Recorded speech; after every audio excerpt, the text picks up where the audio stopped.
حضرت شیخ سعدی رحمۃ اللہ تعالی علیہ آپ فرماتے ہیں کہ میں قضائے حاجت کے لیے اپنے گھر کے واش روم میں داخل ہوا تو اس وقت پانی کی قلت ہوتی تھی، تو مٹی کے ساتھ پتھروں کے ڈھیلوں کے ساتھ پاکی حاصل کی جاتی تھی۔ آپ فرماتے ہیں میں نے ایک مٹی کے ڈھیلے کو اٹھایا تو اس میں سے خوشبو آ رہی تھی۔ میں نے اس سے سوال کیا، دیکھیں نا، اللہ کے اولیاء کو اللہ رب العزت یہ مقام اور مرتبہ عطا کرتا ہے کہ وہ بے جان چیزوں کے ساتھ جب گفتگو کرتے ہیں تو وہ بے جان چیزوں کو بھی اللہ زبان عطا کر دیتا ہے۔ آپ نے فرمایا کہ تو ہے مٹی، تیرے اندر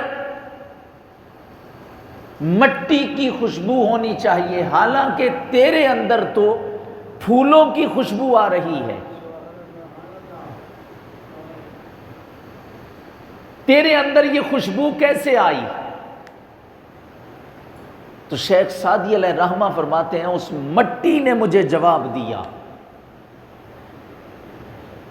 اے شیخ سعدی، میں کچھ دیر پھولوں کی صحبت میں رہی ہوں، پھولوں کی سنگت میں رہی ہوں، ان پھولوں کی سنگت کی وجہ سے میرے اندر خوشبو پیدا ہو گئی۔ سو نسبت انسان کے اندر وہ کتنا ہی اپنے عمل کے کردار کے اعتبار سے بدبودار ہی کیوں نہ ہو، مگر نسبت انسان کو خوشبودار بنا دیتی ہے۔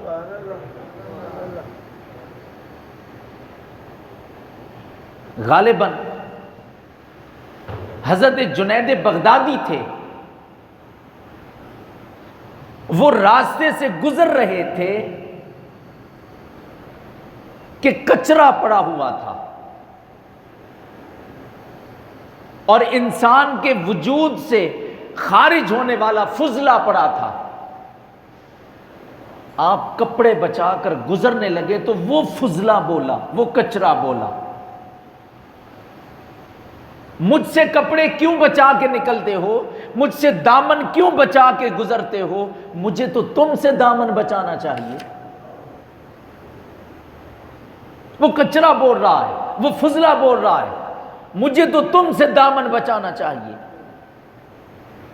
وہ جو بزرگ تھے، شیخ سعدی تھے یا جنید بغدادی تھے، انہوں نے کہا کہ بھائی تم سے ہم دامن بچاتے ہیں کہ ہمارے کپڑے، ہمارا وجود پلید نہ ہو جائے، تمہیں کیوں ہم سے بچنا چاہیے؟ اب اس نے جواب دیا، میں سنگت کی بات کر رہا ہوں، صحبت کی بات کر رہا ہوں۔ اس نے کہا کہ میں ایک پھل تھا جس کے اندر خوشبو بھی تھی، جب تک تم انسانوں کے پیٹ میں نہیں گیا نا اتنی دیر تک میں سجا سجا کے رکھا جاتا تھا۔ ہائے ہائے ہائے، سجا سجا کے رکھا جاتا تھا دکانوں پر، مجھے صاف بھی کیا جاتا تھا، مجھے سجا کے بھی رکھا جاتا تھا، میرے اندر خوشبو بھی تھی، تم لوگ شوق سے مجھے خریدتے بھی تھے، مگر جب تک تمہاری سنگت نہیں ملی میں خوشبودار تھا، تمہارے پیٹ میں گیا، تمہاری سنگت نے مجھے بدبودار بنا دیا۔ اب بتاؤ مجھے بچنا چاہیے یا تمہیں بچنا چاہیے؟ مگر اب ذوق طبی کے لیے یہ بات کر رہا ہوں، انسان کے وجود کے اندر، عام انسان کے وجود میں جب کوئی اناج جاتا ہے، کوئی پھل جاتا ہے، وہ اسے بدبودار بنا کے باہر نکالتا ہے، مگر یہی پھل، یہی اناج جب تاجدار کائنات صلی اللہ علیہ وآلہ وسلم کے جسد مبارک میں داخل ہوا، صحابہ کہتے ہیں جہاں میرے مصطفیٰ قضائے حاجت کرتے وہاں سے کستوری کی خوشبو آیا کرتی تھی۔ صحبت کی بات ہے، سنگت کی بات ہے۔ حضور صلی اللہ علیہ وآلہ وسلم کا ظاہر جتنا خوشبودار تھا، حضور کا باطن بھی اتنا ہی خوشبودار تھا، کہ اتنا پاکیزہ، اتنا مطہر، اتنا اجلا ستھرا نکھرا ہوا تھا کہ حضور کے وجود اقدس کے اندر بھی کوئی چیز جاتی وہ کبھی خراب نہ ہوتی، وہ بھی خوشبودار بن کے نکلا کرتی۔ اللہ اکبر۔ تو صحبت اور سنگت کی بات کر رہا ہوں کہ نیک لوگوں کی سنگت